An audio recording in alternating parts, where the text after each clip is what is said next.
Boustan Sa Kanam TV, la chaîne de télévision de Serigne Cheikh Saliou Mbacké, Boustan TV. dund boo xam ne doo am la nga bëgg mukk boo moomoon adduna li ci biiram yi doo am la nga bëgg boo moomoon adduna li ci biiram yi benn buur bu ma sa am li bëgg amut benn président bu ma sa am bu mu am bu mën a am li bëgg amut benn richesse am alal jur jeex am la nga bëgg amut waaw benn borom xam-xam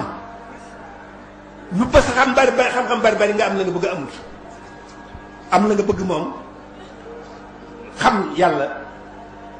xam na jàmm nga nangu koo jàmm wan nga na lépp dara du la jaral dara nga jëm ci sa borom loolu rek fi am njëriñ waaye leen am fi njëriñ dëgg la nag ci coobare suñu borom moo nattoon nag andi nu fi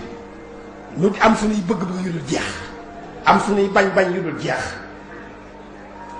waaw loolu moom nattu la waaye nag nattu la boo góorgóorloo ba nekk fi ni nga fa war a nekk mooy nattu bi la yàlla nattu nga nangu ko